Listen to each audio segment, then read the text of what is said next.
In this video, we are going to talk about Krebs cycle. Krebs cycle start immediately after glycolysis, and we know that the end product of glycolysis is pyruvate. Pyruvate is a 3-carbon compound, and we know that the glucose was a 6-carbon compound, so it gives us 2 molecules of pyruvate. So this pyruvate will be converted into acetyl CoA, and acetyl CoA is a 2-carbon compound, and then this acetyl CoA will enter into the Krebs cycle. Krebs cycle is also called as citric acid cycle, and it also called as TCA cycle. Here is the definition. A series of chemical reaction in living thing in which acetic acid or related substances oxidize to produce energy which is stored in ATP.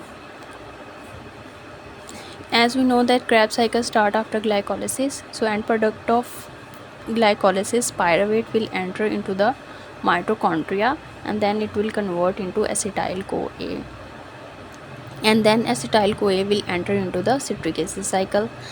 Why it take place in mitochondria? Because all enzymes required for Krebs cycle are present within the mitochondria, within the matrix of mitochondria. That's why it take place within the mitochondria. Here is the outer membrane of mitochondria, and this is the inner membrane of mitochondria. And acetyl CoA require a compound to start the citric acid cycle. So oxaloacetate is the compound which is present already within the mitochondria, and that oxaloacetate will combine with acetyl CoA, and then the citric acid cycle will start. So the end product we get in citric acid cycle is NADH, 3 molecule of NADH and 1 molecule of FADH. We also get carbon dioxide gas. Now we will talk about the input and output required for the Krebs cycle. Input include 2 acetyl CoA molecule from a single glucose. Krebs cycle basically run twice in a mitochondria because we have a 2 molecule of pyruvate, so 2 molecule will change into pyruvate, and the cycle will run twice. Output include 2 GTP, 4 carbon dioxide gas, 2 FADH2 and 4 NADH. This is from 2 cycles. Steps include how pyruvate changes into acetyl CoA and how acetyl CoA combined with oxaloacetate. And we know that the oxaloacetate is already present within the mitochondria. Now we will see how how pyruvate changes into acetyl CoA. So pyruvate is a 3-carbon compound. It has a carbonyl group attached with it, and this 3-carbon compound will changes into 2-carbon compound called acetyl CoA with the help of coenzyme A. The coenzyme A converts NAD positive into NADH, and along with NADH, 1 carbon dioxide gas molecule is also produced.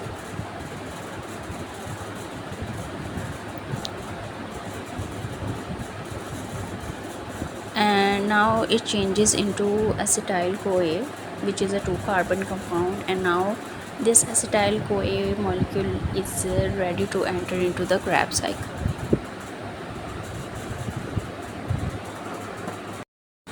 Now we will see the Krebs cycle. Pyruvate changes into the acetyl CoA with the help of coenzyme A, and NADH is reduced to NADH, carbon dioxide gas is released, and we get the acetyl CoA.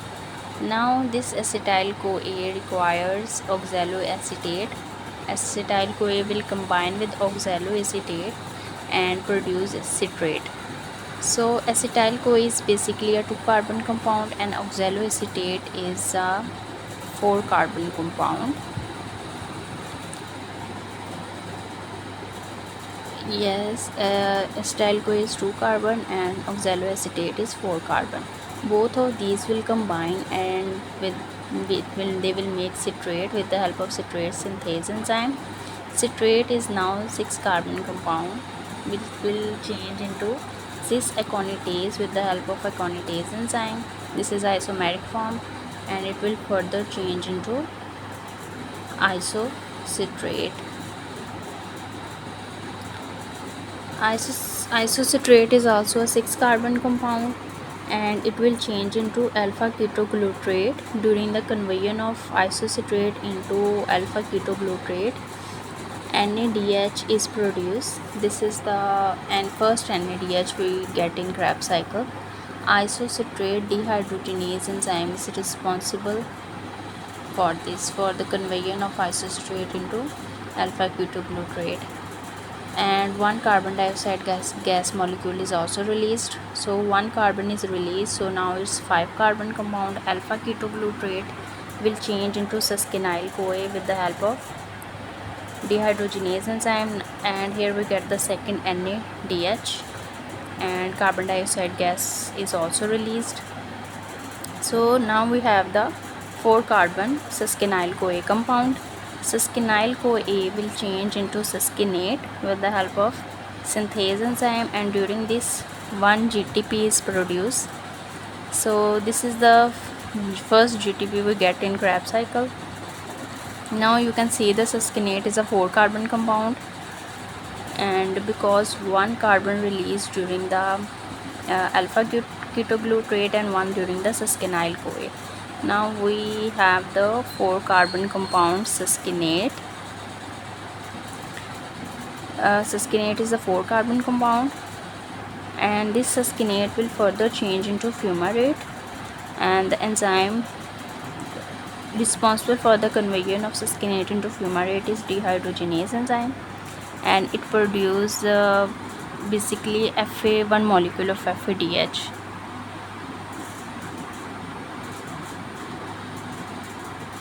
FADH2, one FADH2 molecule is produced.